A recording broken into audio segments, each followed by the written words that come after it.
You are listening to the podcast To Be Single or Not to Be by Shanna Montana, a podcast where we talk about the single life, dating, and relationships so you can make a decision at the end of each episode to be single or not to be.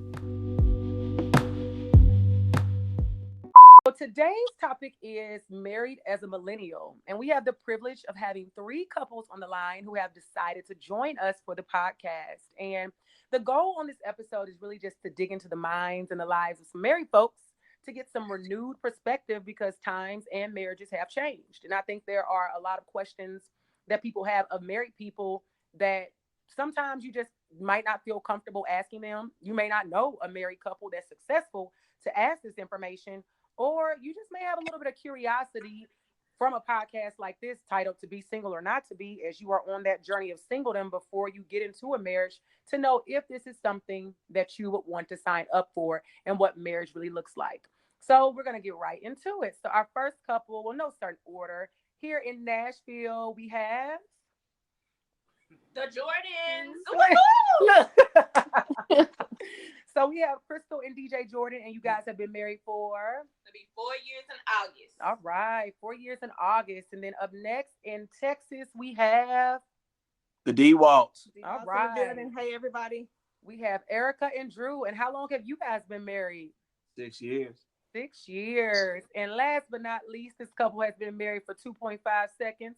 That's what the wife always says. So from Kentucky, we have the Brooks. And how long have you guys really been married?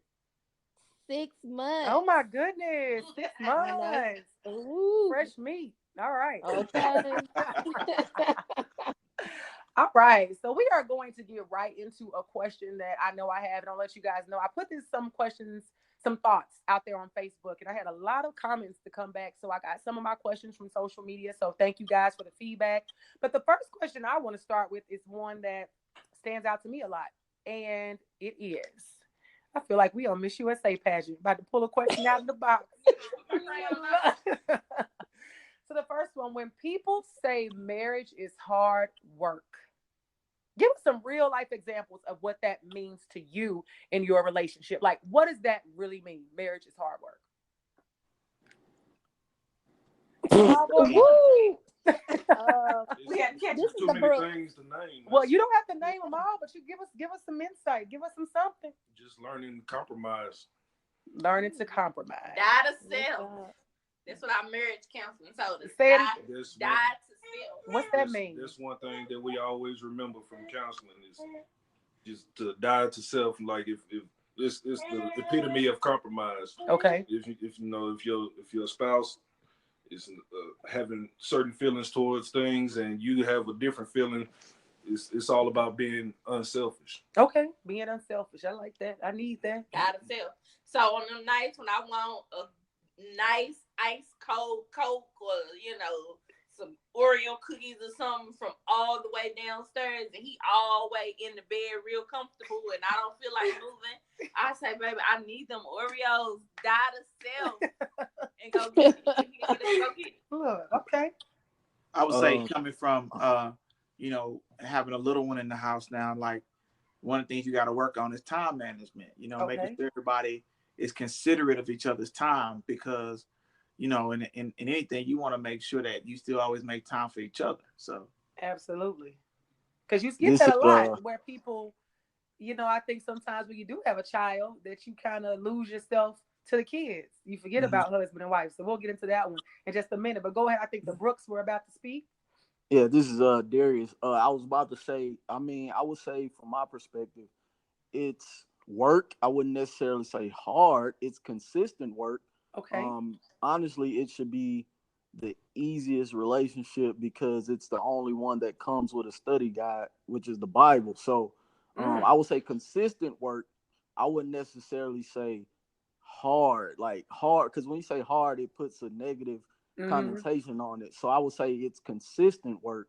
The hard part, that's life, but like I said, I think we make it harder than it's supposed to be. Okay. Because that's one thing that I was always taught is it's really the only relationship that you actually have a study guide for. Okay. I like that. And I think that I've had conversations with people to say that I think when people say it's hard work, that it doesn't have to be hard. It can be easy work if you're doing it with the right person.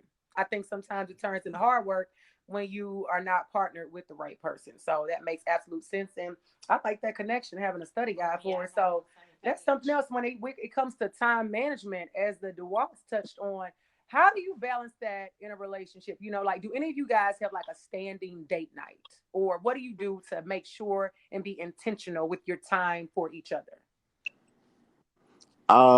Brooks again, Darius. I think one thing that Danielle and I do that is great is when we get home from our day-to-day job or careers, we give each other about 15, 20 minutes to talk about what happened at work. And then after that, I don't want to hear that shit no more. I'm sorry, Shane, can I curse on? You can say what you want to say. Yeah, we give each other about 15 to 20 minutes to vent about, the craziness of our careers. And then after that, it's, hey, leave that there. Yeah. Don't, give your time a little 15, 20 minutes to debrief about work. And then we go to, our day-to-day thing or whatever that is for us. Whatever it looks like. Gotcha. What do you guys do? Well, with us, I can't lie, it's real tough for us because being tough. I mean, it's speak is true. It can get tough because the work schedule is pretty crazy on my end. Working 2 jobs, and it's times where I'm gone from home for 2 days straight. So how do you balance that, wife? She over here. I'm over here blinking because number one, it ain't that tough. He got a primary job. He chooses to work a second job, but his schedule is complex because he's a fireman. So he works 24. He's off 48, and then his part time is typically either a 12-hour or 24. And we got a 2.5-month-old. Well, not month. 2.5-year-old son. I say month. I'm gonna say you just had a baby. Right. I say something. I don't know. So how do y'all balance that? Because he says that it is based on what you just said. His schedule is. That doesn't sound like it's a lot of hours possibly left in the day at certain times, because maybe on those days where he's off, maybe you're busy. So how do y'all balance it? That's true. I mean, we always make sure that we at least always speaking to each other, call each other on the phone. Whenever we do all together, we make sure it could be something as simple as just watching reality shows together. Right. We'll watch reality shows with each other and just try to just spend that little bit of quality time as much as we can. We connect as often. In the morning, if he's at work and I'm getting up going to work and I haven't seen him, he'll always call me in the morning, tell me he loves me, have a good day. Even if I don't hear from him, if I know like he busy, I always get that call or like that text. And then throughout the day, he always calls me, just checking on you, make sure see how your day was. Yeah. So we put a lot of touches in during the day. A lot of touching base. You have to make it work for you. It sounds like you guys do. In Texas, what do you guys do out there with the a new baby and all? How do y'all manage? I know, right? We don't necessarily have a date night. We just have sacred time. Okay. So it's that time that we say that we are going to protect this at no cost. And so like we shut off everything to just be with each other and to be with our family. And so for us, that's like 8:30, we can't be reached, right? Like we're spending time with our baby or we're spending time with each other because the baby is sleeping. Like with the baby, you got to get in time whenever you can. Right. And then we shut off work too. So like my job, they know that, my sacred time, and that I can't, unless it's like a life or death emergency, like don't call me at that time, because I'm dedicating that solely to my family because I go so hard when I am at work. Right. And then the weekends are ours too. Like we try to be intentional about, just doing something together, whether that's just like taking a walk, or heading to the farmer's market. It's just like our time to, hold hands and, to reflect on just how much we mean to each other and like what our new family is becoming. Right. So weekends and after 8:30 during the week are the times that we say like, nah. I like that. I like that. It sounds like you guys all have created your own rules and your own boundaries. And that leads me to, I like how Erica just put it as far as like, 8:30 is my cutoff time. And that makes a lot of sense. So what other boundaries have you all had to put in place to protect your marriage from the world, from family, from friends that may not be friends? Absolutely. What boundaries do you guys have in place to basically protect you all from things that may be thrown your way that are not the best for you, or not, something that you should even be giving energy to? Family. Okay. Yeah. So for us, did regarding what you allow to have energy or take up space in your life, and I have had to learn which calls to take and which calls not to take, because if there's something going on with family, of course, if it's drama, then that bleeds over into our household. Even if my family is 6 hours away, if they got drama on, my whole mood change. My mood will shift, and then the air in our home is tight. And so I have had to learn how to not answer the phone or give energy to things that I would maybe give energy to in the past, because my number one priority now is our family and our home. And it's just stuff that I just can't lend energy to, and being unapologetic about that, and still working and learning like how not to feel bad about that decision. Because my promise has been to God and to my husband. Right. And so anything that causes my attitude to shift, or the air in our home to be tight because there's something going on that has absolutely nothing to do with me, I can't be a part of it, and I can't be sorry about that. And I like that stance. I agree. Yeah. Look, what do you guys do? I think one of our first of all, let me just say I like the way Danielle said unapologetic. I think that's the most important thing about it. One of our rules is, whatever decision we make, it don't matter what, family, finances, career, anything. It's always, how does it impact us as a unit? And do we do? What is the end thing gonna be? Is it gonna get us closer to the goal as a family that we've set, or is it gonna pull us away? We keep it kind of simple as much as possible, and that's how we determine what's the next thing to do. Family does take a lot from you. Your career does take a lot out of you. Your friends. I mean, a lot of these things. The only non-negotiable you always will have is devotion to God. I think that's the one. Listen, if I can't respect that you need that, and you can't respect that I need that, we're not equally yoked. Something's not right. But ultimately, that's it. You keep it very simple, and you go by a very simple rule, and it allows you to make the really best decision for your family. And I like that. How does it impact us as a unit? So what are you guys, the Jordans? How do you deal with that? What boundaries do you have in place to protect you guys from whatever? For me, it's the same as what he just said. Just try to keep things as simple as you can, because a lot of confusion could cause a lot of drama. Okay. So some of your friends, you just have to work with them the best you can, and be there for them as much as you can, but you can't put as much energy into them as you should for your family. Right. Because your family comes first. So you try to keep things simple, and if it's not gonna do better for my family, then I'm not gonna allow it to bringing me and my family down. Yeah, I'm not gonna lose yourself. So I initiate conversations on the forefront so people know not to play with me, because I keep a ski mask, and I know how to jump out the bushes. So hey, folks just don't try it. They know what it is. They know what it is. All right. So I love that. So this question first is for the men, gentlemen. When did you know that it was time to leave the streets and hang the player card up? How did you know it was time to hang the player card up and say, I'm ready to be married, and my wife is the one. This young lady, before, of course, this young lady I'm dealing with is the one. What? Go ahead. This is Darius. Right over his head. Darius He said the wrong thing. I ain't worried about it. Listen. Go ahead, Brooks. Tell us what happened on that road to Brooks. Well, I'll just say I feel like Charlie Lowe. Done it. No, I'm just He'll be sleeping on the balcony tonight. If you see a lifeless body, if you see me on CNN, you know what happened. Nah, I don't know. It's a growth thing. The things that you used to do just didn't excite you anymore. It was a shift. Your comfort zone was different. Like the things that you normally were around, you just didn't even feel comfortable in that space anymore. So it's really just a growth thing.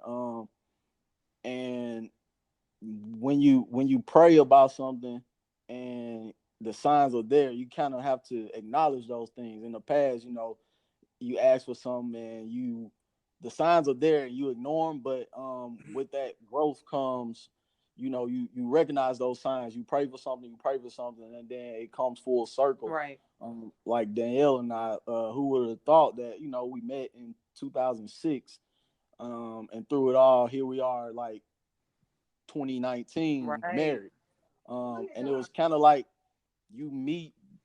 For me, she was the female version of myself. The more mature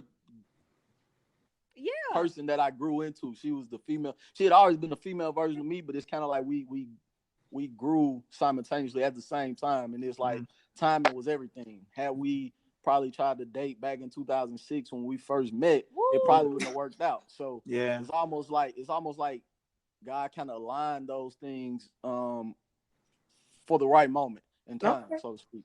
I knew in 2006, and she was a hot mess. Look, I sure was, honey. I was a savage. Wasn't ready for nobody at all. So Drew, shut up. Shut up. Okay, I'm gonna say, like, when my waves started like going up from like the top to the side of my head, I was like, oh, and then something in the water. You know what I'm saying? Like so that was my sign, right? No, I'm just man, honestly, I think, like as a guy, if you do things right, you enjoy your 20s, you enjoy your college life, and the goal should be to try to get as much of it out of your system. But there's a method to the madness, you know what I mean? So it's because after a while you learn, oh man, these hoes ain't about nothing. You start to kind of see it. And I think that's kind of what's important for a young man, is to kind of see like that it's not a lot out there that's great. So when you see that good thing, like that's like the great thing that you always wanted, it now. And so I heard you ran her down at the club. Let me tell you something. Yeah, that's what we heard. Yeah, straight up, walked out the club. You ever seen a girl walk out the club when it's like at the crunkest time of the night? You already know what it is. Yeah. Like, oh yeah, she ain't about this life. Let me go and get her number. Like that's the one you want. Because at the end of the day, she had to get to church. Yes. You know what I'm saying? Got me back in church, matter of fact. So but I think and that's another thing too. Just that connection to God, you see it grow between y'all. And you're like, yeah, this is somebody that I need to be with. But you really, really what it is you see that you become a better man. People start to recognize you could become a better man. They tell you, they can see it, you see it, and you know who to attribute it to, and that's the one. Oh, I love it. DJ, what about you? All right, Glory, you better Girl, get on somewhere. You ain't look, Shayna, I know you said this answer for just the men. I know, we're going to get to y'all. But don't tell them about the time when you started stalking me. Tell them. Stalking? Yeah. Oh, girl, but no, I just recognize the maturity. And they say, but nah. But nah. I just recognize the maturity in her, and I knew from then that I could grow with her, and she would help me to be a better man. Because I've never really had a long span of time in my early 20s and everything like that to where I was by myself. I went through the mistake of, having a marriage that failed. So, after that marriage, and I had a little bit of time to myself, and then I met Crystal. It helped me recognize all the past mistakes that I made, and she just helped me grow to be a better man. And I just knew with her. It was it. First date, he told me he didn't want no boo. Exactly. He just wanted to hit it and quit it. What? No, Lord. She's not lying about that, because I was. And I was like, what? I was in that phase because I just got divorced and everything, and he was looking for some boo. I just wasn't. I didn't think marriage was in my cards again. What? So, okay, so how did it go from I want to hit it to quit it to what we all got? Like I said, I started blinking, flipping my hair like I had on my 7-piece suit. I was shocked from head to toe, thinking it was a nice casual sit down date. Yeah, and he didn't want that, so I had to tell him, look, I'm a lady. I thought this was amazing. But we had to get some expanded attention on that conversation. Well, you tell them, okay? You put it in your So mind. how did it go from for you? You said you had just got out of a divorce and you thought, marriage is not my thing. So what other than her maturity, or was it just that? Like, what converted you, and how long did that conversion take? That bubblegum lip gloss. No. That's the main thing. Just she helped me see all the growth that was out there still for me, and my past mistakes that I recognize, that I see that I can make better with her. So that was the main thing. It was curtains from there. It was. You worked some magic. Girl, it's that bubblegum Mac. They don't even make that lipstick no more. You need to bring it back. They do a revamp. So ladies, how did you know that you should accept the proposal? How did you know that he was the one? Go ahead, Erica.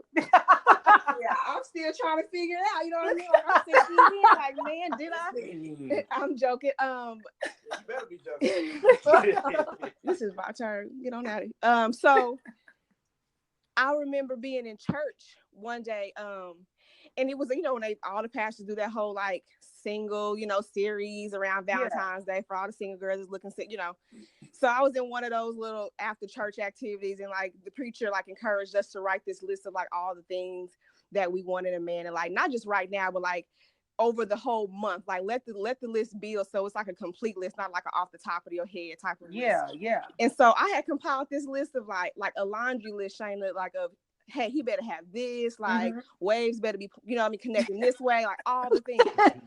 I'm talking about waves. They better give him that combo. Goodbye. And so like I just like hid it away, prayed on it, whatever, like all the whole thing that the pastor told us to do, whatever. Not even like looking for anybody, I'm new to Houston, like I'm single, like I'm pulled up, I'm ready to hit the streets. I wasn't looking for him, just like, hey, let me just in case I feel up to it. But right now I'm just enjoying being single in the city. And I just happened to be out one night, like got to know this guy. And as I got to know him, like this note just popped back into my head. Like he literally was like checking stuff off the list, like literally, like I was just going down the list, like the entire time we were dating. It was like, okay, girl, like what else? You know what I mean? And then he started checking off stuff that wasn't even on my list. Woo! And I'm like, okay, God, like you giving me like this and this. I'm not, I'm arrested. I'm arrested now. Like, let me go on and say yes. He's the one. And so it just came down to like having an idea of like what I wanted in a man and a husband. Being unapologetic about seeking that out, or like wanting that and saying no when I didn't, didn't meet that. Right. And then just like, okay, he met all the criteria and God gave you some more, sis. Like it's time for you to, lay it down. To lay it down. Yeah. And that's what happened. That's what happened. I love it. So let's jump around, go to the Brooks. How did you know that this is it, like Michael Jackson? Well, when he popped up in my house with a ring out of nowhere, what? I'm just like, I don't know. For me, I think DJ, and don't get a big head, sir. But he was the first and only man to show up in my life as a man. Okay. It makes sense. Oh yeah. And so that, and the fact that I could be 110% Danny. Like I could be Danny, I could be Dan. Yeah, like I could be all versions of me, and he understood and accepted that and did not judge me for wanting to drink Hennessy on Saturday and go to work on Tuesday, on Monday. Like we were real. This is my partner. Like this is my homie. We kick it. And so like I felt safe with him. I still feel safe with him. There are things that I've shared with him that I probably never told nobody but Jesus. And I know he's not judging me for that. And I'm just 110% like accepted with him. And for me, that's important because in past situations, I didn't feel like I could be my authentic self. Right. And that's real. That's weary. That's exhausting. That's taxing. And to be able to show up as me and know that he loves me like good, bad, and indifferent. I knew that it was time. And DJ was the first man to court me. Like there were conversations that we had. I'm like, why is this man asking me this? honey, shut up, honey. Let's drink this Hennessy. Let's smoke this hookah. Like, I don't even want to talk about all that, but he really wanted to know all parts of me. And so for me, that was different. I'm like, why you want to know about this? That's dumb. That's stupid. Or why you want to know about my, like, because my mind wasn't even there. Yeah. But yeah, that's it. Awesome. So last but not least, that's beautiful, girl. That's making me catch this tear on the side of my eye. Well, I want to say, I guess the first time he came over to the house and he went to the bathroom, and then when he left out of the bathroom and came back in the room that I was in, I went in just to check the bathroom, and it was like a moment because the toilet seat was there, and I was like, yes, ma'am.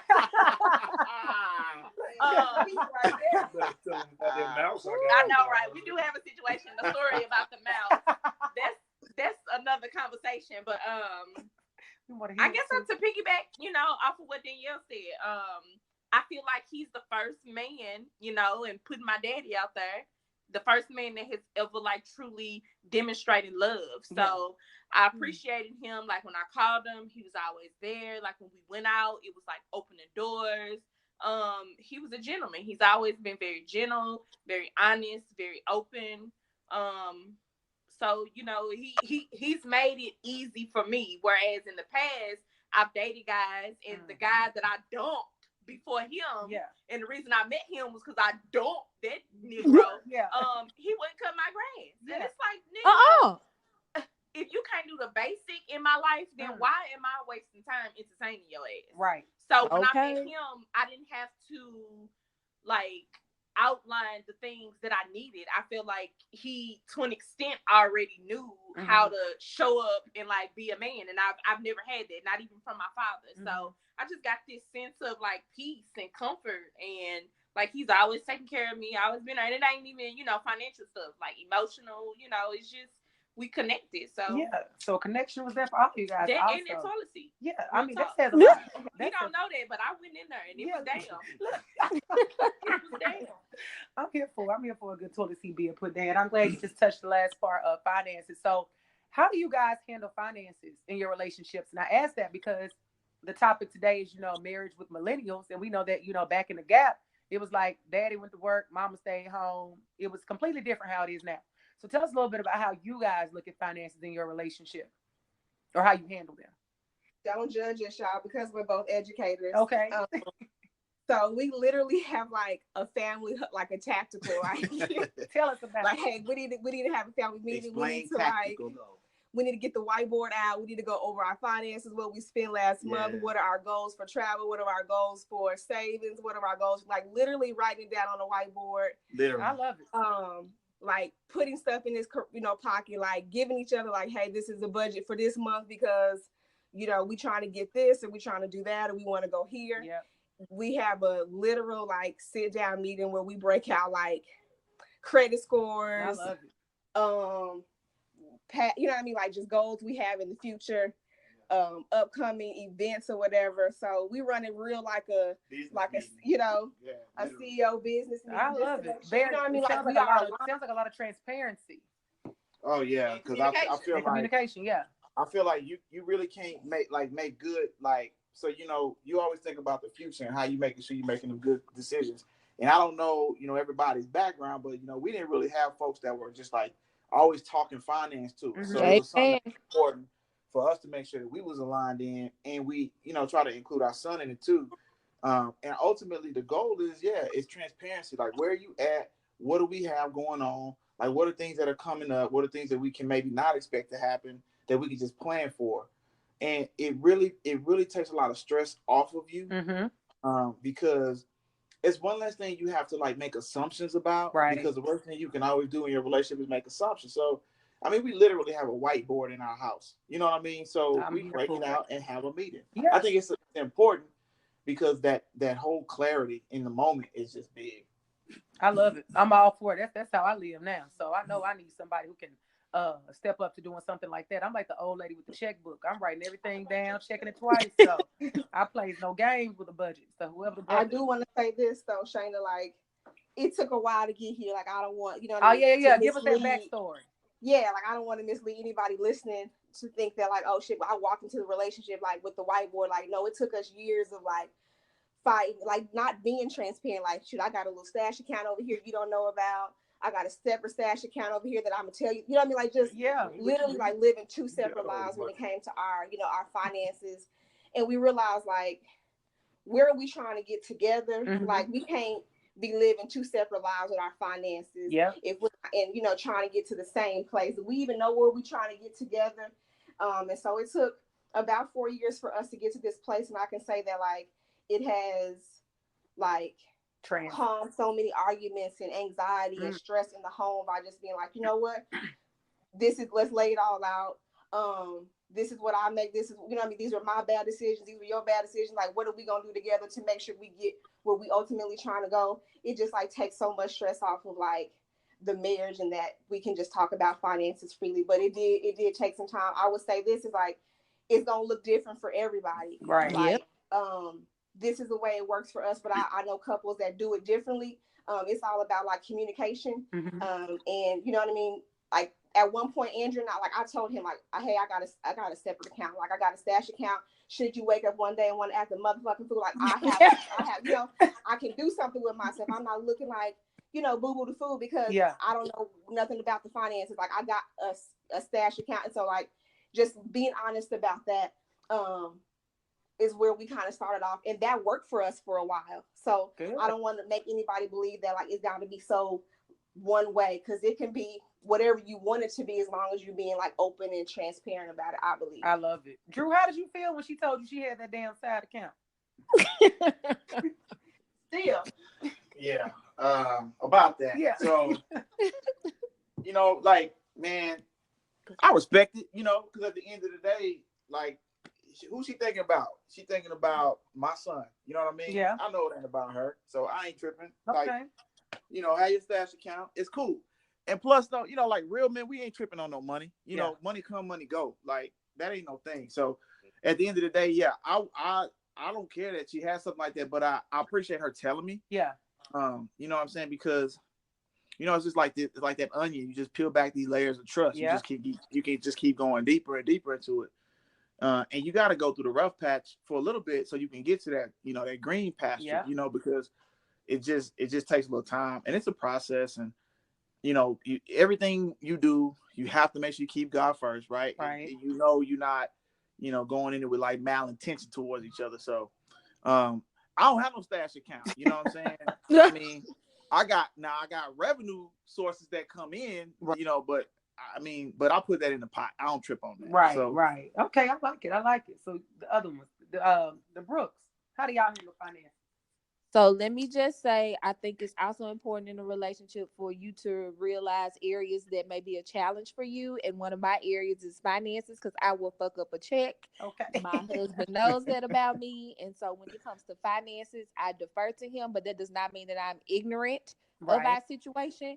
And I think that's where a lot of women mess up, is that you just totally like give it all over to your husband or put it on their backs to handle it all. And to be honest, that's a huge burden for one person to handle for an entire family, in my opinion. So I defer to him because I know that money is not my thing.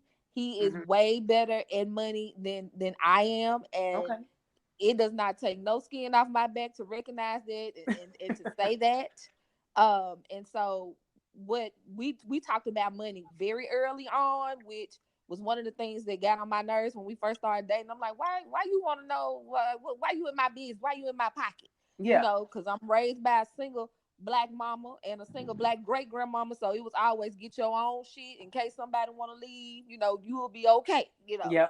So what we have now that is working for us is that we pay ourselves a certain amount of money, and we're in education too. We ain't balling on the budget. My husband just know how to save. Yeah. We ain't got no money, honey, and we living in Kentucky, so take 50% off what the regular educators make, and that's what we got. So we put a certain amount in savings every month, no matter what, and we pay ourselves. And then he has his account, I have my account, and then we have our family account that we pay our bills out of and where the savings is. Now, once your allowance is gone, that's on. He tell me that's on you, sir. That's on you, sir. Ain't no dipping back into the family account to get $20 for lunch. You know, that's on you. Unless you want to be like Stoney and Nate. It's like, hey, Nate, I'm in a bag. You gonna keto today? I'm in a bag. And that's when I gotta ask, how bad you need? But, yeah, it's not my thing, you know, and I'm comfortable saying it, but that does not mean that I'm ignorant of it. And I think that's where a lot of women get messed up, is that you don't know that y'all 5 months behind on a mortgage. You don't know that y'all ain't paid the car note in 17 months, and that's why it's being repoed from your job. And I just think that's just irresponsible adult period. Mighty God. And I feel like you kind of have to do what's best for you and take gender roles out of the marriage. Yeah.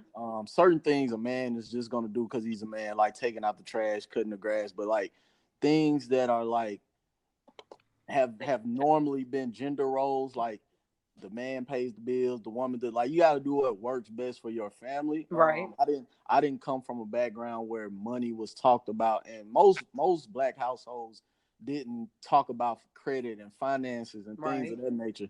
I think another thing that helped us was when we actually got together, we were a little bit older, so those things were easier to talk about. But like a lot of people, you know, Big Mama was the matriarch of the family. Yeah. And like, for me, my grandma died when she was 95. So if we all understand the times, she only had like a 8th grade education.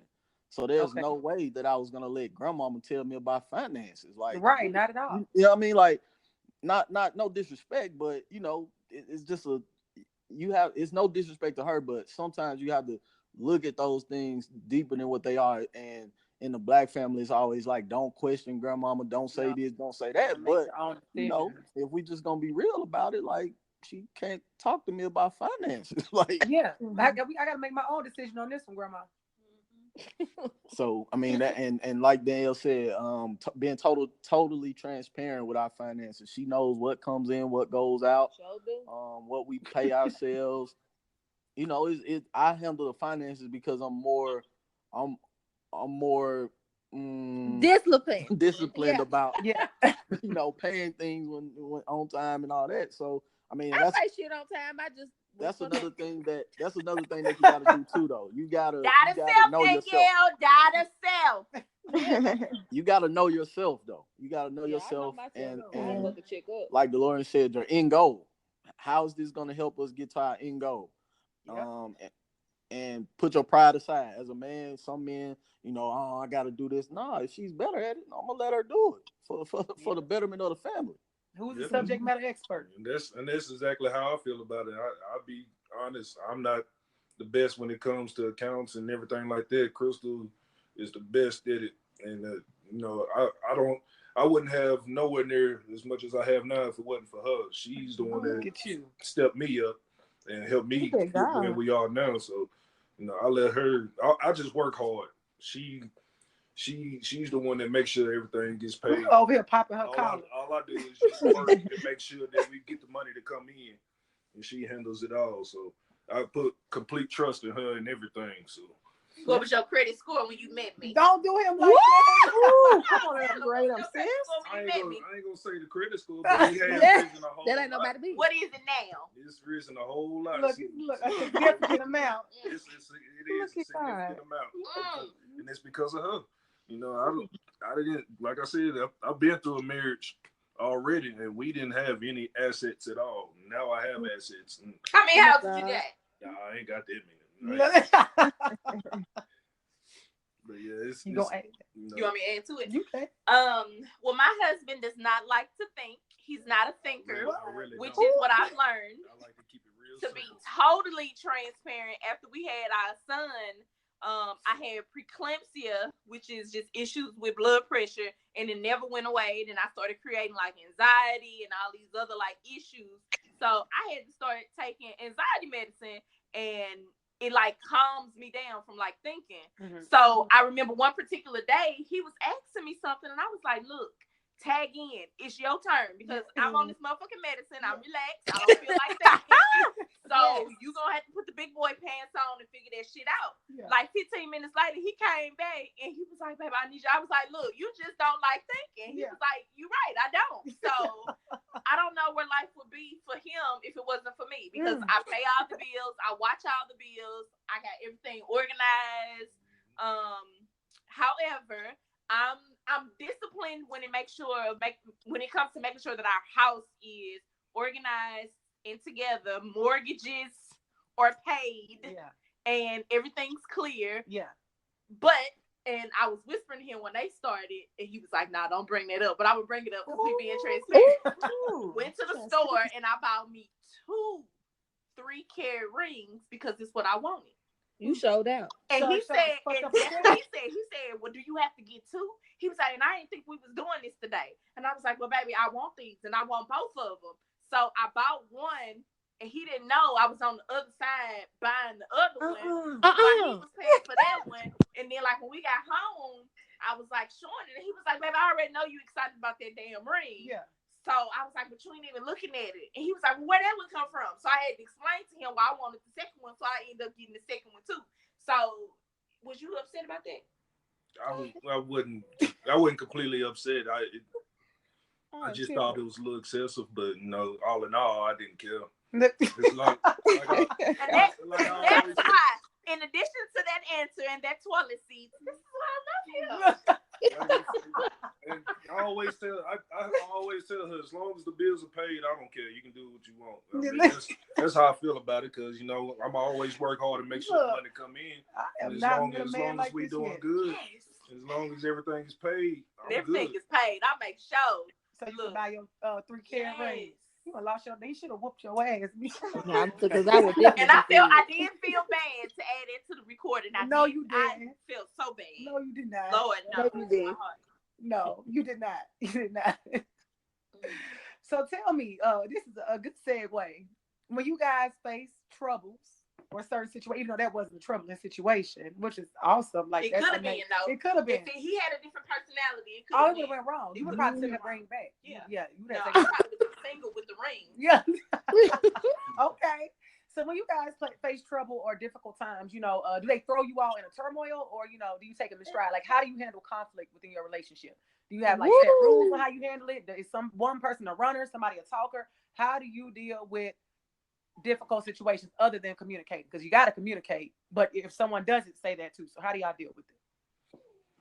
We're gonna start with Jordans this time, because y'all been going. Go ahead. You want to go first? You want me to go first? You go first. Okay. So in the beginning of our relationship, he learned on my end, when we would have conflict or controversy or whatever the matter, I would shut down and tell him, "I don't want to talk about it. Leave me the hell alone. Give me my moment. Let it go. Leave me alone." So I would shut down, wouldn't want to continue the conversation, whereas he would shut down and walk away. So this is another amazing characteristic that we learned to tweak, which is to talk it out. You can't go to bed mad. You got to die to self. And, you have to love. You have to LUV, which is listen, understand, and validate. Okay. So we learned how to listen and push it through. And it's been times when I'll be like, "No, I don't want to talk about that." And he'll be like, "Baby, come on. We made a promise. We're going to talk about it. So I need you to talk to me. Tell me how you feel." And then eventually I remember, like, okay, I did promise. And marriage isn't hard work, but it's like somebody mentioned, it's persistent. So you have to keep working at it. Right. So, I have to remind myself, and then, I calm down and continue on. And eventually we come to a happy medium, but we had to learn each other's triggers and each other's, like, walls, and how to break down those walls, and how to, in a loving and engaging way, figure out a way that we both need communication. Because if he was to come back hollering and hooping and, doing all that, I probably wouldn't respond. So he knows he has to be humble, right? And I have to check myself, and then vice versa. When he walks away, that's him being stubborn. He knows that he has to come back, and I have to bring him back in a humble and soft way. So love it. And there was one thing that I had to just learn with her. It was learning to open up and communicate, because I can ignore somebody with the best of them. He ignored his past wife. She did a whole lot of yelling, cussing, fussing, and he would shut down and ignore her. So that was what he was. That's what a lot of men will do, and But she's helped me to learn to open up and communicate more and to just go with it and work hard and be consistent and persistent and keep pushing to bring the communication line back open. Because I'm real quick to walk off, but not no more. Not no more. I have to be the same way. I have to learn to remember the promises that I made and work hard at it. And before we even got married, it sounds kind of corny, but we did a pinky swear and told each other we will always work hard for each other. I love it. That's one thing that I always remember and I always have to put back in my head to come back to grips. It's a reality. All right. Who said Oh, that was Drew. It's so amazing to like listen to other couples talk because I totally agree. I'm a shutdown king. We may have to battle for the throne, because man, look, I got a switch. It just goes off. Everything is just like I can't even hear you right now, and that's not good because not at all. You send this message to the girl. You send this message to the person that like you don't ain't care. Really what you trying to say. Yeah, because they hear, oh, you don't care, you don't love me, and all these other things. And you not really even saying that. And so you already miscommunicating by not communicating. Yep. Come on now. So the first thing you do is it's hard. It is. But we try to just talk, like, man, it's really hard because you are in emotions and moment where it's like, I'm going back to my old ways. It's my protective mechanism. Yeah. Y'all can't change me. But it's like, because that's natural for you. And you try to teach yourself, you try to unlearn some of your old bad behaviors, and you try to teach yourself things that are productive, and again, what's best for the unit. Is me not talking gonna make this better? And then in a lot of cases, your partner has expectations of you because of things you told them that you would do. Right. So they look for you to do it without them saying to do it. Yep. And that in itself, that sends a message that you care, but you have to make sure you are intentional with everything that you do, and know that you're doing it in the best interest of y'all two together. Yeah. And continue to just like stick to y'all foundation, whatever that foundation may be. Brooks, what do you guys do? So we've been married for 11 seconds. Okay. And being transparent, I'm learning how to fight fair. Because I'm a Virgo, and like Drew, I got to switch. Like I have no problem not saying shit to you. Like it is my duty to ignore. Yeah, like y'all are different. I'm a Virgo, but I want to go to the ends of the earth. I'm the opposite. I'm working on that. Like I want to find the most low down shit I can say to you to just like. But what's more low down than silence?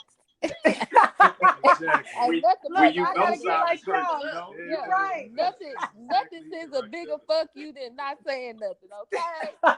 So, and that's how y'all read between the blurred lines. Yeah. I will be looking at you like the Tin Man, no emotions. Like I'm not moved. Like I don't gotta talk to you. Like I've been by myself majority of my 20s, so silence is nothing. I value it. Like cool. I know exactly what you mean. They used to call me stone face in college. Okay. And I would pass your ass to clinics and keep on moving, but that's not right. DJ is a Cancer. They're very emotional, and he wants to talk about things. And so for me, sometimes when I'm pissed off, like I don't want to talk about it, but he has compromised and learned to give me 15 minutes. Or 20 or 2 days, however long he has. He's giving. He's very giving. Yeah, he is. He's very understanding, but I'm used to not talking about it or talking about it when I'm ready to talk about it. And that's not fair. No. And getting over this thing of like, I want to win the argument, but there's no such thing in a partnership as like winning because we're not in competition with each other. Right. And so still, he's further along than me, I can say that, but I'm still learning how to fight fair because my defense mechanism is to ignore the fuck out of you because I'm good at it and I've mastered it, and that's not fair. What about you, babe? Yeah, you got to get rid of it. And my thing is with her, I've learned that, but I also know how to combat that because, like she said, I'm gonna get to the bottom of it. I'm gonna talk. Let's talk about it. But what I do is I'm gonna love the hell out of you anyway. Literally, love the hell kill out them of with you. kindness. I'm gonna love the hell out of you. So Not the hell out you. yeah. Yes. Like literally, because that's all it is. He Hell, said like, she's a demon. Yeah. she's not, but that whole ignoring them by my that shit is like, yeah, that's negative energy. And Yeah. I'ma love that out of you. What You're right, she's used DJ. to is, the person not caring as well, and that's that. But with me, I know how to combat it. So I'm just gonna keep loving you, and then you'll see. Like I tell myself, like, it's not this is her defense mechanism because she's never had someone love her like I love her. So it's a scary situation. Anything new is scary. Mm-hmm. And so it's a scary situation. Yeah, it's because it's new. If you're used to men, like, you say fuck it, they say fuck it, yeah, and go on about your business, that becomes a norm. But when you say fuck it and this person still, good morning, babe, I love you, what you need something to eat, like, that's you like, damn, like, he ain't gonna let me be mad. I guess I gotta talk about it. And then eventually we give each other this funny thing that we do. Like, she's mad, I give her time, but then I'll come in the house and I'll just look at her, and then she busts out laughing. Because you can't be mad because I don't love the hell out of you. Because I really hate your ass. You gotta move past it. Absolutely. Then we gonna teach you how to die to self. Baby, I'm gonna die to kill whatever you said to my goddamn self. Because let me tell you something, I am the queen of the silent game, bitch. I will always win. I don't care. No, to always win. So I think this is a good segue. We know that people change in relationships. We know that you might have started out before marriage wanting one thing. Once you got married, you wanted another thing. And as you continue to be married, you want other things. How do you guys adapt to your partner's changes? Because right now, from a single perspective, and I think in another episode we talked about it, one weekend I might be okay with him coming in, and this is a superficial example, but one just to give. One weekend I might be okay with him coming in at 2 a.m. And then the next weekend I'm like, well, babe, I need you to come home at 12 a.m. And bitch, that's real. Bitch, that's real. So you deal with stuff like that, and sometimes I know in my experience, the partner like, you ain't have no problem with it last week. What's going on now? So changes can happen as fast as week to week, day to day. How do you all deal with your partner ever changing? I think for us, I enjoy when she gets her hair done in different styles because she brings up.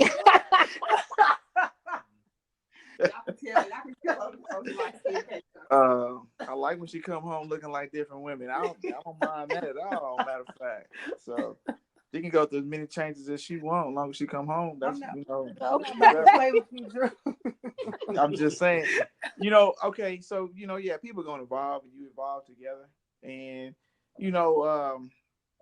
the biggest thing is just to understand that we're going through a process in life of becoming who we are, and if we accept, that our partners are gonna grow and we're gonna grow, and I think you have to also talk about like what you like too, like what's different and what's different about you, right? Be clear with your partner, like where you're at, and that way y'all kind of always on the same page. I think that's like the intimacy part of it, like. I remember it was a time, man, my wife would watch all the housewives joints, right? Yeah. Like, I'm in there, I'm down, I'm listening to y'all in the background talk on the phone about some food. I'm like, man, they are out of control. And so, but now she doesn't even like really watch those type of shows as much. Yeah. Because she's going through her own process of her own maturation where she has different priorities now. Yeah.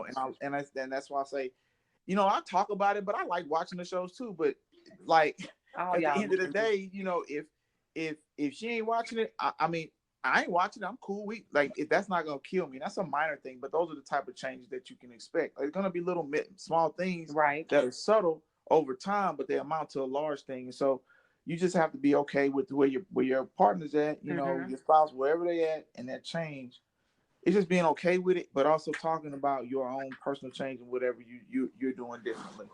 I like it, and it seems like you got to just pay attention too, to see the changes and know, because it's not like they're gonna come in and announce, "I've changed today." You got to be, you got to be attentive. This is Eric. Oh, go ahead, Eric. Was that Erica? Yeah, go ahead. Oh no, if you had something, go ahead. I was just gonna say that marriage is like, he's my best friend. Like, I love this dude, and so like, he's my teammate. And so when he changed, it's like, okay, let's get it. Like, what we on to next? Like, you want this promotion? You want this job? You want to get this degree? Like, let's go. Yeah. And in the same way, he does that for me. And so, like, I think we see changes like a way for us to like support one another as we get to what the next level and then the next level. Right. And so we embrace it as like, you know what I mean? I know this is ultimately going to build what we're trying to get to. So let me throw myself into like your changes and let me support, and sometimes it's like a negative thing, like, family changes and things like that. But like, it's just like an opportunity for you to like really jump in and like support and love your best friend. Yeah. So I love it. And I think, if you're with the person you're him. supposed to be with, then it's easy. You can embrace it, as long as it's, positive changes. Yeah. DJ, what were you going to say? I was going to say, Erica, you hit the nail on the head. It's all about the support. It has to be a balance. You have to support your spouse in their change and not force your change on them. For instance, I just went vegetarian like a month ago. Oh Lord. And it's hard, ain't it? The struggle. I'm trying to get back in it. It's hard. Danielle's supporting it, but I know her ass ain't in it. No, that's what I'm saying. But at the same time, I'm not forcing my change on her. If that makes sense. Snacks. So it's a balance. It's all about support and not forcing your change on the next person. Yeah, absolutely. I like that. And I think that's a good perspective to have, because I think in my past experience in relationships, I've kind of wanted to, if I changed or I went vegetarian or vegan or whatever, I wanted my partner to do it too. And I was mad if they didn't. So it's a great perspective that you guys are providing me as well. So that's another thing right now. Husbands, is there in any way, shape, form, and I know the whole submission word is real taboo, and we've talked about how that's a word that we think gets just a negative rap these days, and we have talked about how you may call it deferring to or going to the subject matter expert, things of that nature. But how do you feel, or do you feel that you have to submit to your wife? And if you do, how so?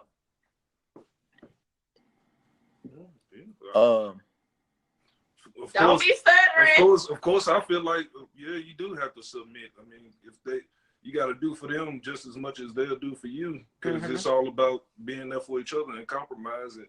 It's all about not being selfish, because you can't be selfish in any marriage at all. Because it's not about you. Die to self. You got to die to self. It's not about you at all. Bang bang. That's all it comes down to. All right. So silly. What were you gonna say, Derek? I was about to say, so we're trying. Y'all trying what? What y'all say again? No, don't worry about it. No, but I think it goes back to removing gender roles. Okay. When you remove gender roles, it's easy to be submissive on either end, because you're doing what's best for the betterment of the marriage. Right. I like it. Mm-hmm. Yeah, I would say I think I agree with that. I think that's one of the big things that you have to do in your marriage, is kind of start taking away all those like defined things, because a lot of times they carry so much weight and so much pressure and so much expectation. At the end of the day, I wash clothes and I fold them too. Like I was doing that before I was married. So what we doing here? Like what am I trying to prove by relinquishing this thing? Yeah. Behind some, she needs to do what I want her to do. And part of that is she's looking at me like, hey, we in it together. So it ain't like I'm not gonna ever submit to you and you're not gonna ever submit to me. We don't even look at it that way. Right. You just look at it as you love someone and you do things, whatever it is that they need you to do for them, because you love them and you want to already do it in the first place. So, right. So submission is almost one of those things that's against your will. I guess that would define submission. you know, but when you're in love and when you love someone, it's not against your will. Everything is on your terms. So I like that. And it's kind of like a job, almost like an actual job. You know, everybody needs to be cross trained. Yeah. Because what happens when cross trained when one person I like it. What happens when one person goes down is sick, maybe in a hospital or something? Somebody else got to pick up the pieces. Right. Been there, done that. So yeah, you don't want to be homeless. And it causes turmoil. Weekend, he just cleaned the bathroom and did the toilets, and I cut the grass. Look. Oh wow. Okay. Y'all don't let her lie about the grass. Honestly, I won't even let her cut the grass. I want to.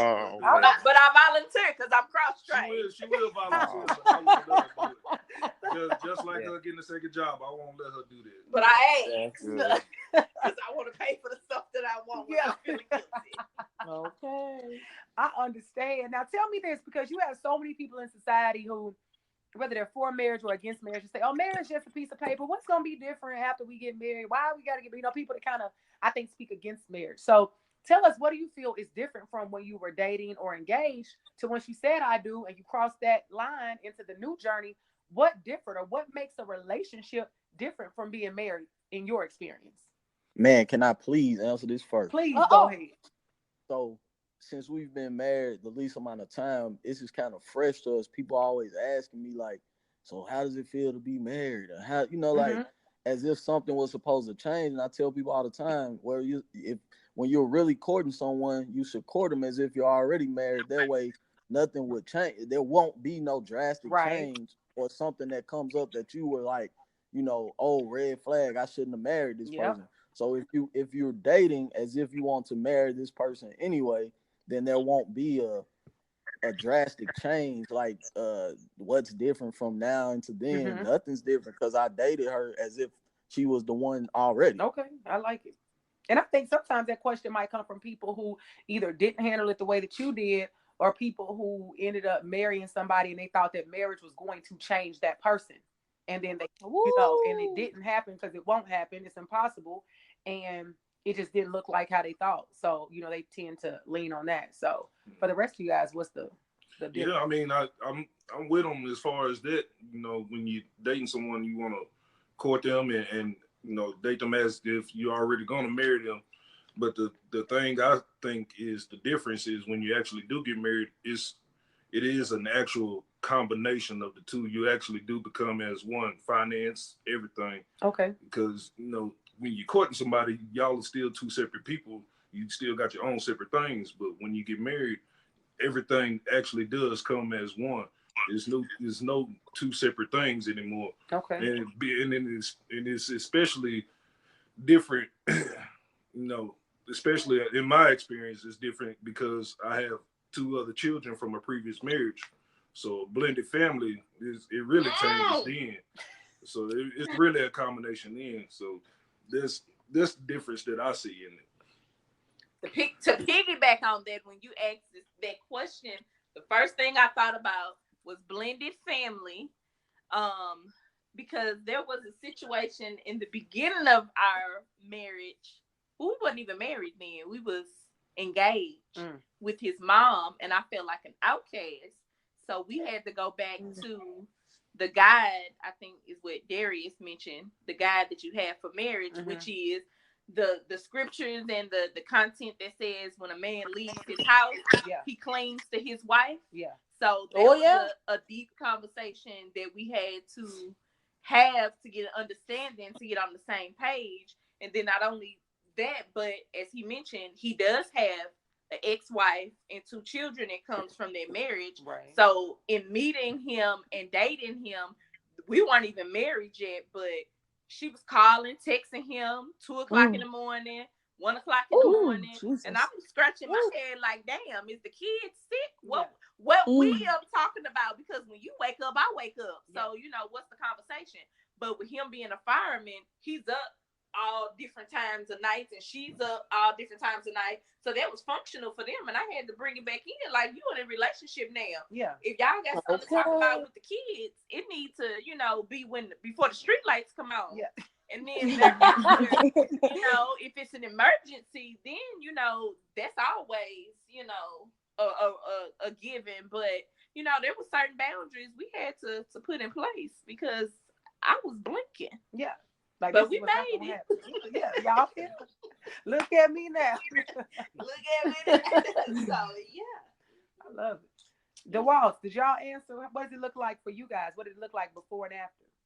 Yeah. I think what it looked like after was just a reprioritization of like my my entire life. So now he's under God, like he's first. And so I asked myself, like you heard him say, how is this going to impact our marriage, our family? And that goes for everything. Like, how is me going on this trip with my friends going to impact me, my husband, and our family? Like, how is, you know what I mean, this decision, this job, this promotion, you know, all of these things, like I always like run it through like that funnel first. Like, how does this impact him? Whereas when I was single, like I didn't ever have to consider anybody but myself. And so it's just this shift to considering someone other than yourself, prioritizing your family and the goals of your family, while also, you know, not losing self. I love it. I would say the difference probably for me between single and marriage is like closet space, toilet seat. Here you go. I'm gonna say how much of the blankets you get. Yeah. You got much of that. Help me now. Help you somebody. You got much of that. So, I think that's, you know, and that's all I got to say about that. Not you. She said, DJ said Crystal just ripped the blankets off him the other night. Don't be spilling our dirty laundry. Hey, Drew. Yeah. Yeah, I agree with the space in the bed, man. I come in there, you be all over the bed. Like a starfish, baby. Goodness, like a starfish. Man. Like an octopus. I know, right? I got invisible oil. My bed. Like Devo, this my bite. Shayna, you touched on something when you said people always say, you know, marriage is a piece of paper. Yeah. And it's funny, I seen this analogy. It says so is money, but you go to work every day hard for that. Ooh, I like that.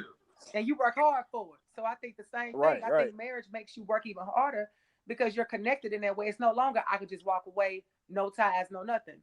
I have to go through a process to leave this if that's what I choose to do. So I think it definitely, amongst other things, absolutely makes you work harder at the relationship, because I know most times you have to work harder with your husband and wife because it's a lifelong commitment over a boyfriend and girlfriend kind of situation.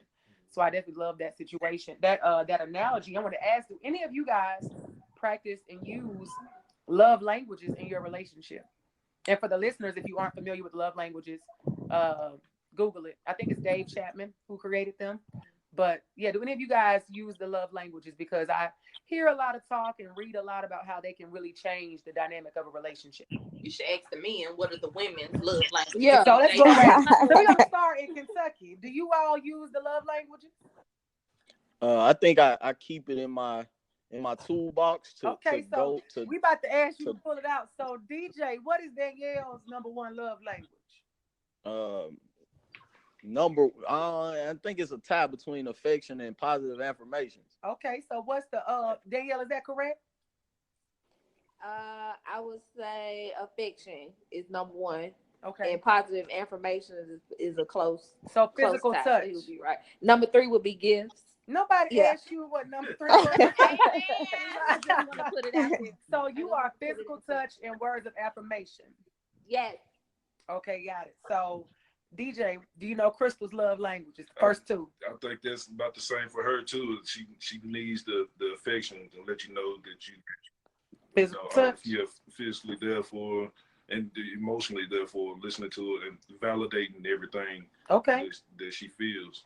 Erica, you got anything different? Or Drew, what's Erica's love languages? Let me see what's in gonna say. I would say for her.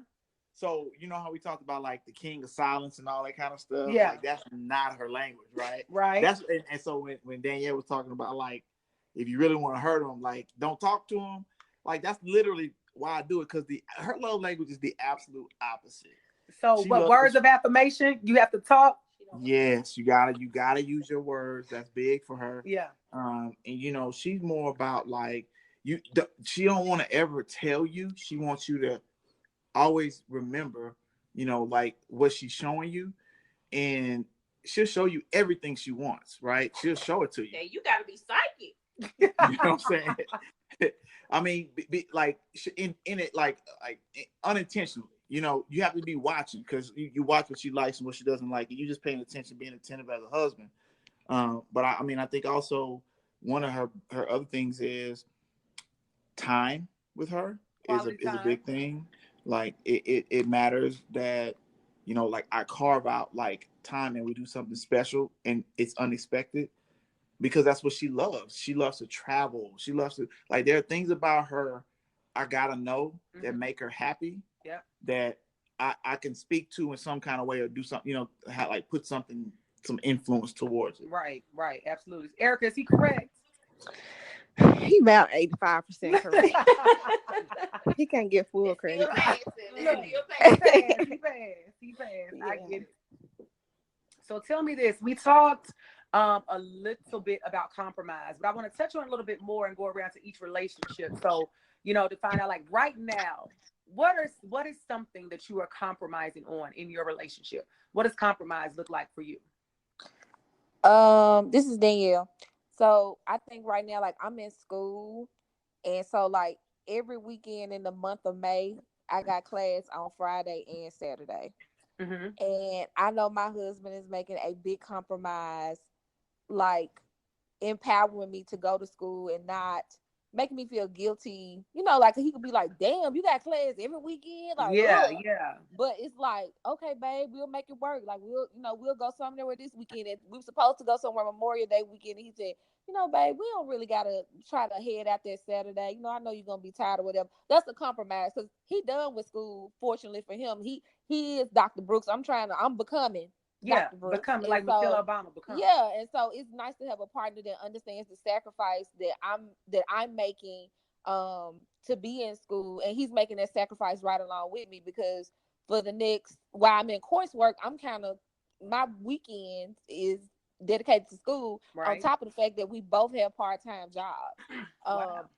So I know that for him right now, compromising on my time, and then when I am at home, when school is in, I'm reading, I'm writing, like I don't want to be bothered, and he doesn't make me feel guilty about having to do that, and he supports me in doing it. And so that's a huge compromise that we're making right now because Monday, Wednesdays, and Fridays, I'm reading, writing, and on Tuesdays and Thursdays, I'm moonlighting at the Marriott, honey.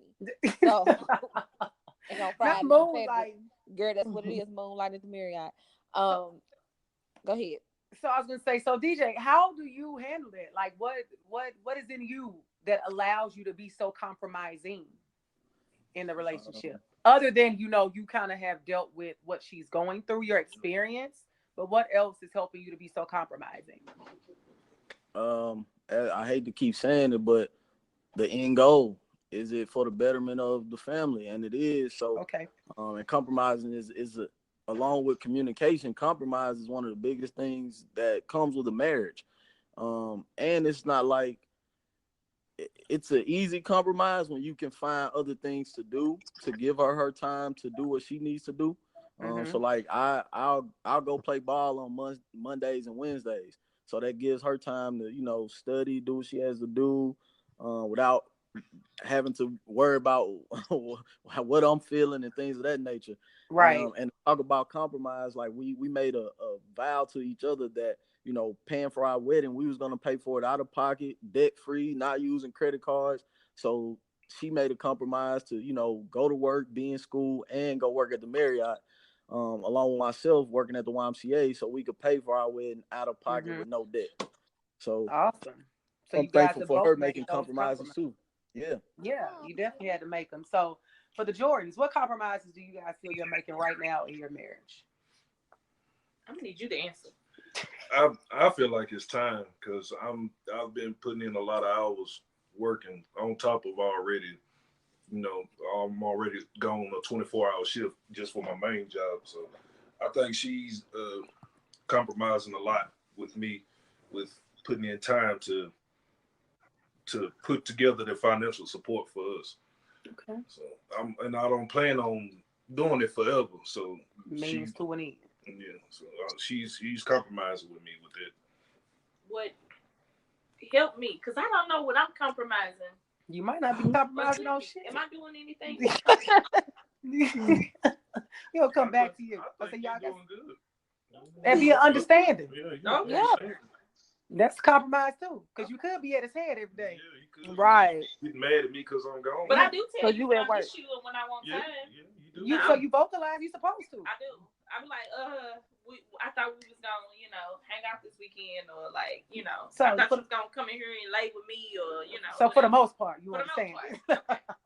Gotta give myself credit. Okay. So in Texas, what are you guys compromising on right now, especially with the new baby? Yeah. So the biggest thing is like we upped and moved from Houston, Texas, where, it was home for him and the second home for me, and where, we had made all of our like connections and contacts. It just felt like home, and we just packed up and moved to Austin so he could pursue his doctorate degree at UT.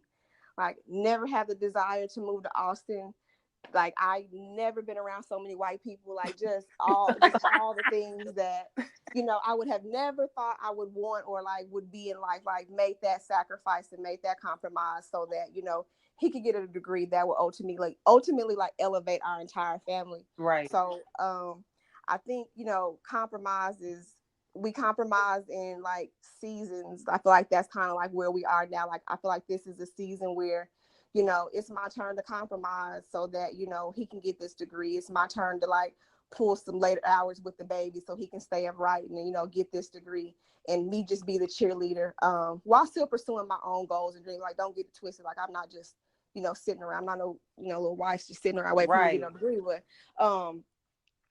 I think, it's for us, it's about like seasons when, we need to like take a back seat or like play a different role, maybe. Yeah. It's not necessarily a backseat, just play a different role. So that my partner can, get what's best for our family. And I do that with peace and with, enthusiasm, because I know like every move he makes, even these long hours and being away and moving us all the way to Austin, that he has our best interests at heart. So absolutely. I'm so good with it. Absolutely. I really like that compromising in season. So we're almost done, guys. I think I have just two more things come to mind. So the first thing I want to say, this is just really just a taboo subject, because if you all have been on social media at all today, I know y'all two might not have, but the most recent Red Table Talk with the Currys.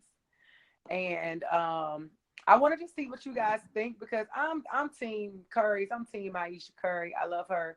I think for our listeners, if you haven't listened to it, go to the Red Table Talk page on Facebook. It's literally 25 minutes long. And Aisha said a few things that got the internet stirred up. But I mean, what are they not mad about? My opinion, I feel like she said nothing wrong. She spoke her truth. She was vulnerable. That's why you sometimes can't be vulnerable with the internet. But for those that did see it, and it may just be the ladies that comment on it, or I don't know, some men feel like Steph's ego is going to be a little bit hurt. But I don't really think your ego can be hurt when you got like $550,000 million in the bank. It's kind of hard for that to happen. But so yeah, what y'all think? Well, if y'all don't mind, I'd like to first say, as a Houston Rockets fan, oh my God, and we playing Curry. I'm you know editing that part out of the podcast. He just, hey, look. No, I man, you know what? I feel like this and anything, the internet is gonna say what it's gonna say. Right. You know what I mean? And the thing about, so I think about it from a husband's perspective, and I think about like, how do I, when this is coming down on my wife, because he feeling all that stuff too. Oh yeah. Right. How do I protect her and make sure she knows she loved? I think it's just, you go through these seasons like that in marriage in general. Because they're very public, a very public couple. Right. It's not like a secret. So, and I think one of their big things is marriage. So it's, I may not be able to speak to what the topic specifically, but you're in the right direction. I just think that as a husband, you look at, whenever your wife is going through something that's not, like that's not a good moment for her, you just got to make sure you're there. Yep. Make sure you love her through it, and that's when you kind of get tighter in the family. Yep. I love it. Sims, what do you think? I know you watched it. So I watched it, and one of my Facebook friends gave a good analogy. He was like, I think what Aisha was saying was like, I want to be invited to the party, but I don't want to go. So I saw that. she just wanted, I think what she was communicating was like, I don't know if I'm desirable to other men. Mm-hmm. And I don't, now she would have said, I don't know if I'm desirable to other men, and sometimes I just want to slip this ring off and go sit at the bar, yeah, and see what kind of, put it out there and see, who would take the bait.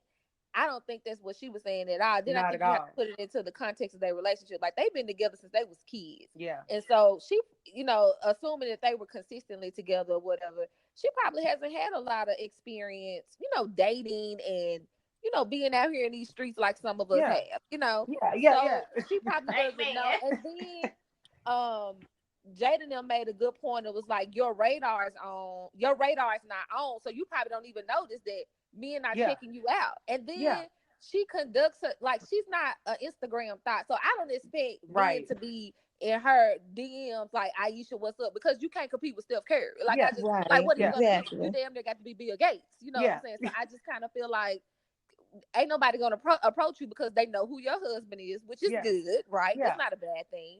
And I also think that demonstrates a certain level of respect for her because of how she carries herself in the world. So I don't think it was like she was saying like, damn, I want to put it out there and see who's gonna take the bait. I think she just probably missed out on that. Not missed out, but she didn't have the experience of dating and seeing what that feels like. So she probably don't know. She knows she's desirable to her husband. But otherwise, am I desirable to other men? And you never want to be the wife that's like, ugh, you know what I'm saying? Like, my goal is like, every time I step out with my man, I want everybody to turn around and be like, damn, DJ wife bad. Not only is she bad, she's accomplished. You know what I'm saying? Like, I don't want to be the wife in the corner with a moo-moo. So and it's, I understand what she's saying. Yeah, with a moo-moo, with a house coat dress on, honey, and some slides. I don't want to be that wife. And that's what I heard also. Yeah, I agree with your stance. And I think it goes down to her lack of experience out there. And then also you think about, she's a beautiful woman, but you never really hear the media. The media never calls her like sexy or other things like that, because it's just not really her style, her personality, her swag. So I think that sometimes she might just feel like, shit, I want to just know if I still got it, Yeah. So and I think this public. I'm sorry. Go ahead, DJ. You was on first. I was about to say, I think it's one of those things where, because I hadn't seen it, but Danielle and I kind of discussed it. I think it's one of those things where, as she's looking at it as, okay, my husband desires me and says I'm sexy, but he's my husband. Mm-hmm. And it's almost one of those things where you might feel like he gotta say that, even when I just had the baby and I'm not feeling my sexiest self, he gotta still tell me that I'm sexy. Yeah, I want to know, the real, like, do other men look at me like that? Yeah, and I think I can probably, the other husbands agree with me and know the kind of guy Steph is. He's probably not bothered by it. If you know Steph, he probably gonna slide in her DMs himself. Like, it's not a big deal to him because he just doesn't seem like the guy that's gonna, not much. Something act like as that. If she took it the wrong way. Acted as if she did something wrong because he knows his wife. Yeah, he knows what he has. So I think that I like that. And Erica, what were you gonna add to it? So I think this whole like public dragging is so fake. It's like so fake. Every woman on this phone, every woman under the sound of my voice right now has in some way been socialized to be a man's trophy. Yep. To, make sure that they always pulled up and put together. They, step out in a certain way because we're taught to want to attract, to be able to like catch and maintain the attention of a man. Yep. And the ultimate goal being like marriage, like every one of us in some way, some auntie, some grandmother has like asked us when we get married, like, is this gonna be the one? Yeah.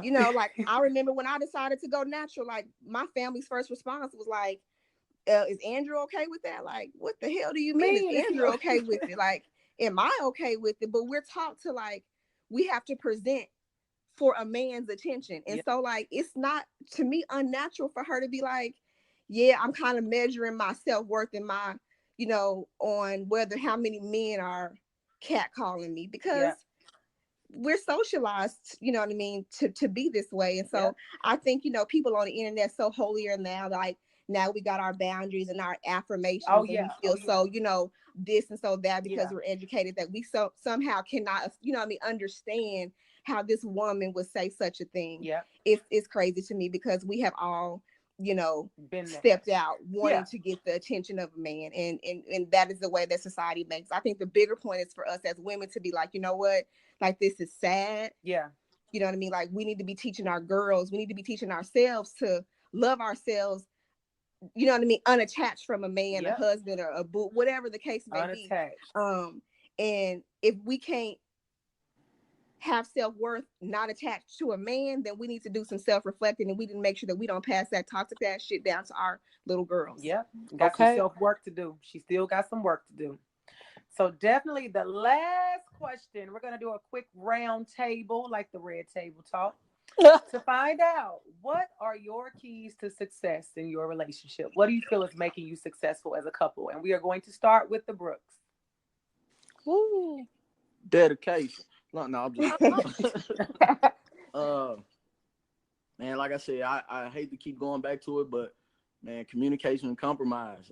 Never going to sleep angry at each other, because you never know which one might not wake up the next morning. That's a fucked up feeling. You know, you want to sleep mad at some dumb shit.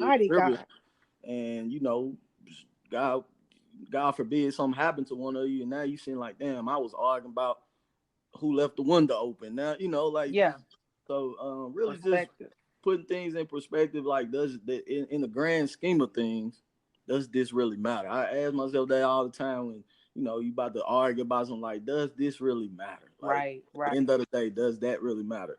So yeah, I just think, you know, compromise, communication, and really putting things in perspective, does that really matter when it comes to trivial things?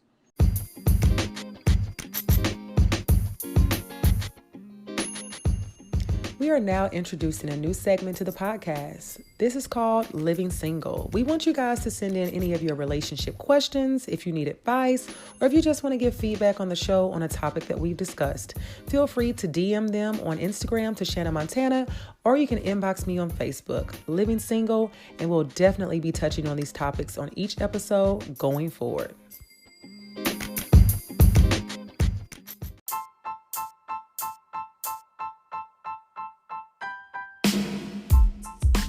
Hi, everybody. I really do hope that you love to be single or not to be.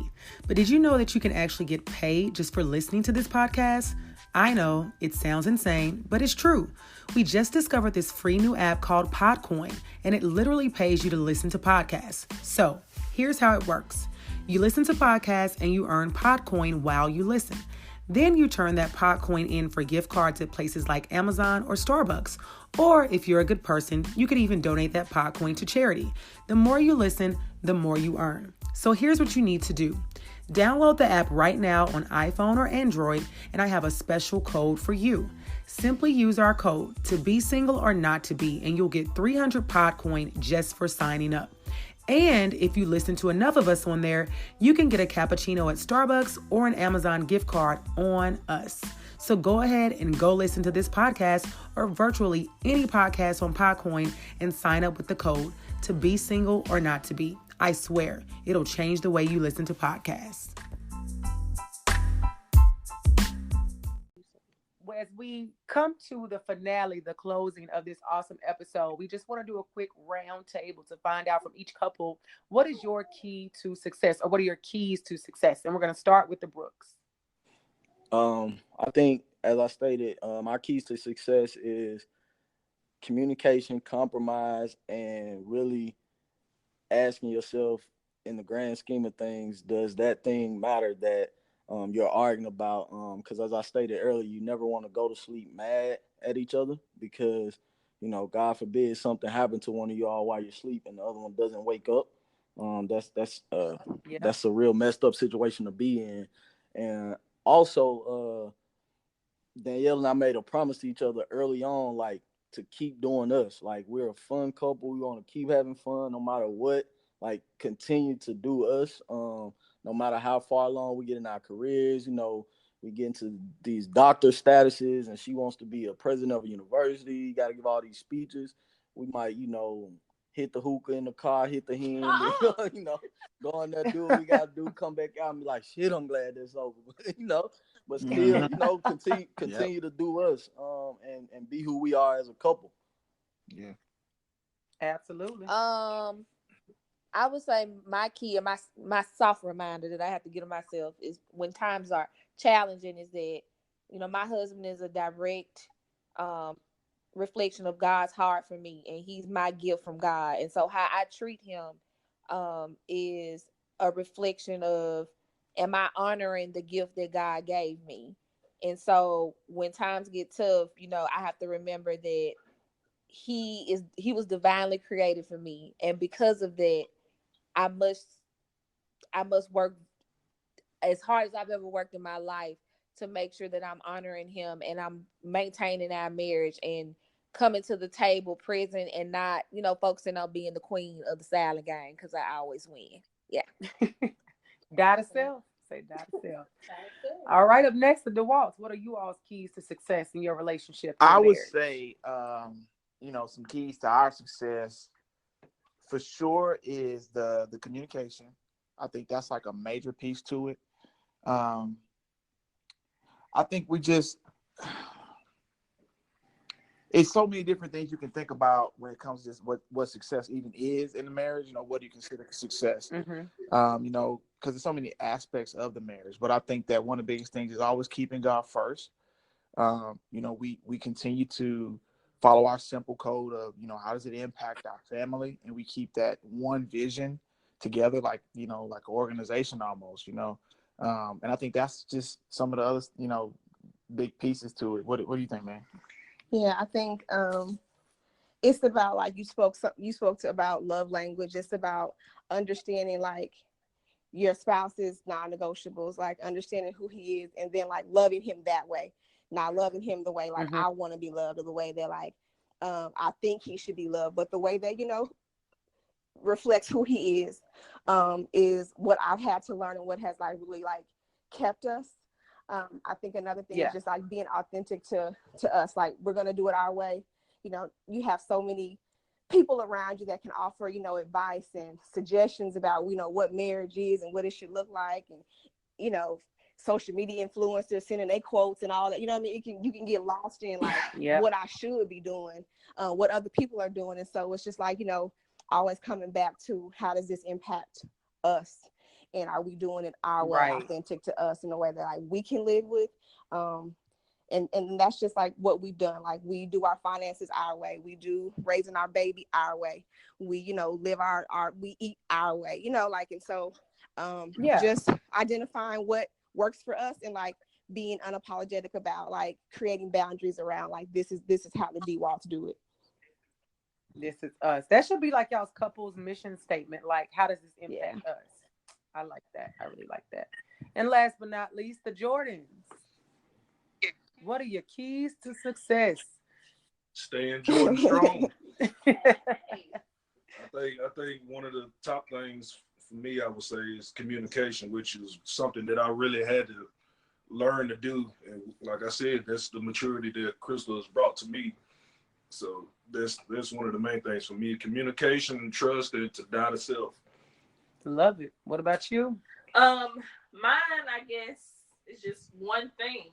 So every night, how some people get energy in the morning, I get energy at night. Oh, God. So when I get energy at night, I twerk every night before we go tonight. Every night, it don't matter. If it's a beat, I drop it. I dance. And it don't necessarily like lead to like, having sex. You just like to dance anyway. But every night, I swear, I dance. She could be dead tired, and then just be, as soon as she started doing that, I say, it's that time of night. So you gotta keep dancing. Keep dancing. I love that. I love it. Keep dancing. Look, she over here doing the what is that? What that is. So I just want to say thank you, and thank you again to all of the couples for taking the time out to come on the podcast and to just give some insight into what marriage is. I know that every one of the listeners is going to take something from everything that was shared. I know I learned quite a few things. I'm still, when I say I was a student in class today, I have a lot of learning to do, a lot of growing to do, but I know that, I can be prepared with the help of individuals like you all sharing and being transparent with things of this nature. So to the Jordans, the Dewalts, and the Brooks, give yourselves a round of applause. Peace, love, and peace, love, and edge control. And on that note,